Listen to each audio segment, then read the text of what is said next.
Wazoo postponed spring. Oh, sorry. Wazoo postponed what, Carolyn? Hi, seventh graders. Hang on just a second. It goes about Cougs. Okay. Anyway, we're not going to worry about it. Hey, guys. Seventh graders. I want to talk to you guys this afternoon. I haven't checked in with you since last Friday. Yesterday's assignment, all right, was to turn in Chapter 3 review questions by doing the questions in Google Classroom. All right. If you haven't done that, you need to make sure that you get it done. If you are unable to access Google Classroom for whatever reason, send me an email directly with these questions answered. Hey guys, you need to keep up. Number one, you need to keep up. Number two, guys, I'm talking to you, talking to you from home right now. And the reason being is obviously we've been put in quote unquote lockdown. All right. I may or may not get back to school over the next couple of days to get a couple of things. So first things first, chapter 3, those questions that the chapter 3 review questions that I sent to you, that's your quiz. All right. Open book, open notes this time. We'll see what happens next time. Today, all right. Today, Gospel to the Northwest. We're starting chapter 4. So the question of the day, who were the Nez Perce?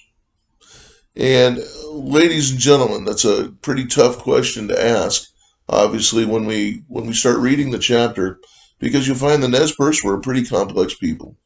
And when we deal with the Nez Perce from the early 1800s, the Nez Perce, ladies and gentlemen, were a tribe that is obviously very fierce, very strong. Often they came in conflict with other uh, tribes, with other semi-nomadic tribes. One of the most famous people that you'll find when it comes to the Nez Perce is a gentleman by the name of Chief Joseph. Now, Chief Joseph you're going to find later on outside of chapter 4, but Chief Joseph he said when the Nez Perce were trying to escape into Canada um, towards the end of the Indian Wars in the 1870s. And Chief Joseph said, famous for saying, "I will fight no more forever." And really where they were giving up their essential way of life. So when we start talking about in chapter 4 the gospel to the Northwest, I want you to think about you're a missionary and you're coming into an area where what do the people have as a foundation? What do the Indians know of? Who do they know? They know that they have a great spirit, right? We talked about in previously at the very beginning where the Indians, Native Americans, as you wish, were heavily into animism, and they had a belief in spirits. Does that help the missionaries minister to the Indians? Does that give them some sort of common ground? The answer is yes. Okay, it's kind of like when Paul went to preach to the Greeks in Athens, and he was up on Mars Hill, and he talked about where the Greeks had this big statue, and it was a statue to the unknown God. Well, that was the foundation that Paul had to use to preach to the Indians. And I think it helps us in understanding, ladies and gentlemen, how we can preach to other people. When we find common ground with them, instead of having a big conflict like this, when we're able to find common ground with them, is it a lot easier? Absolutely. All right. Um, so let's go ahead and start here. Um, and by the way, today's reading is up through page 110. So it's 107 to 110. And Matthew says, Matthew 28 here at the top. By the way, if you have not gotten your book, get one right away. I should have already, well, I already emailed the class, all of you guys, these worksheets. Mr. Winter, I can't find the information. I don't know where to look. Guess where you're going to find the information? Right here.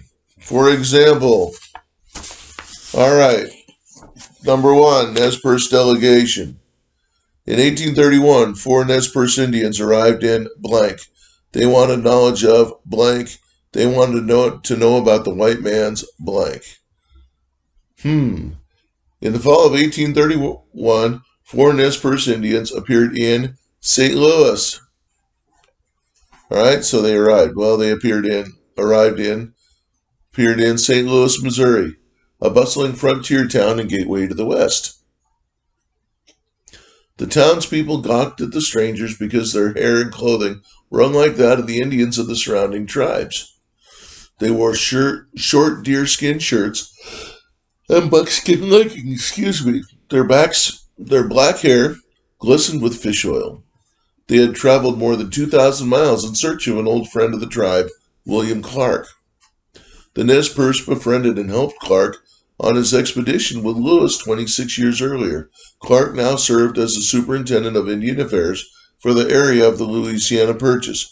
So these guys were going out and looking for their old friend, the one that they thought was going to drown. All right.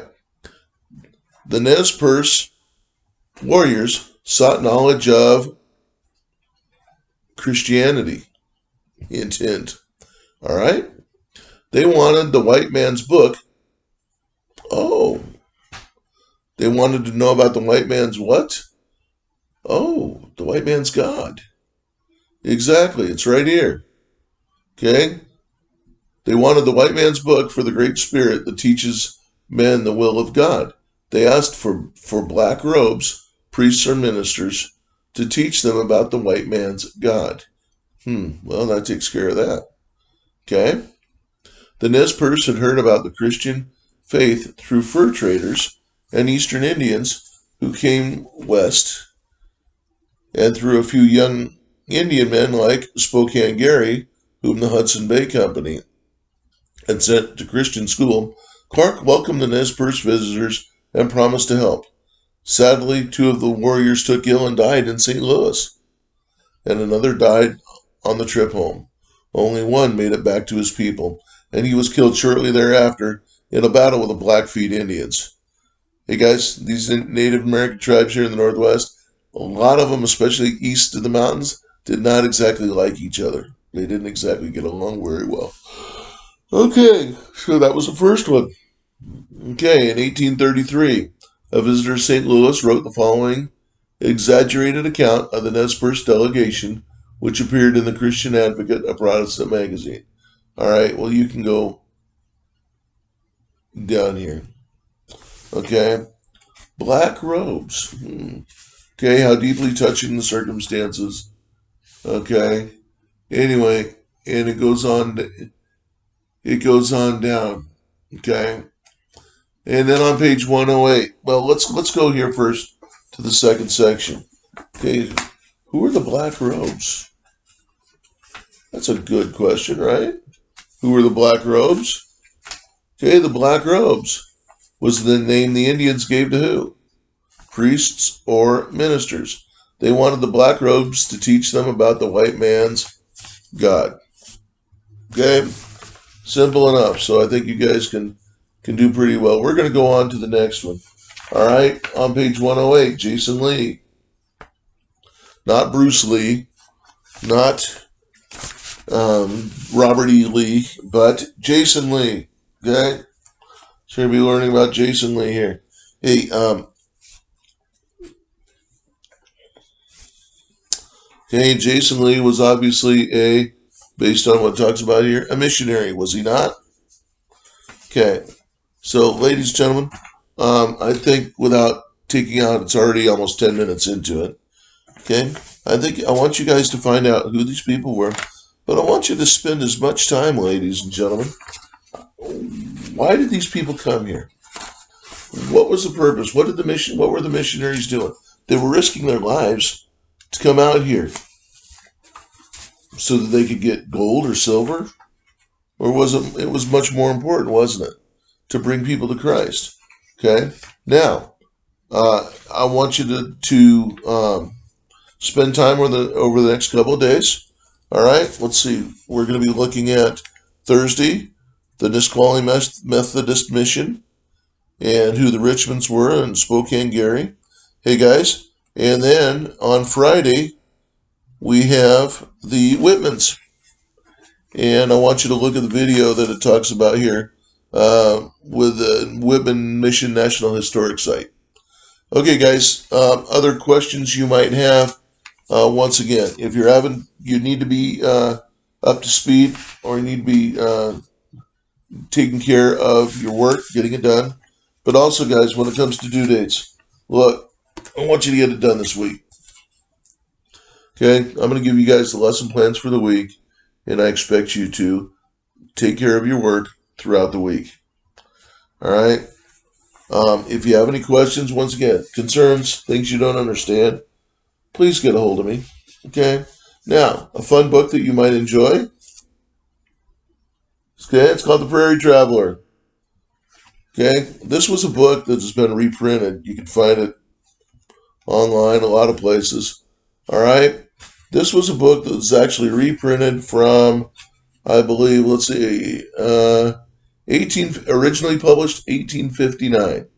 Okay, one of the things I think is pretty cool. You know, it talks about like these are people that, and really this has more pertinent with the next chapter. All right, people traveling on the Oregon Trail and on the trails west.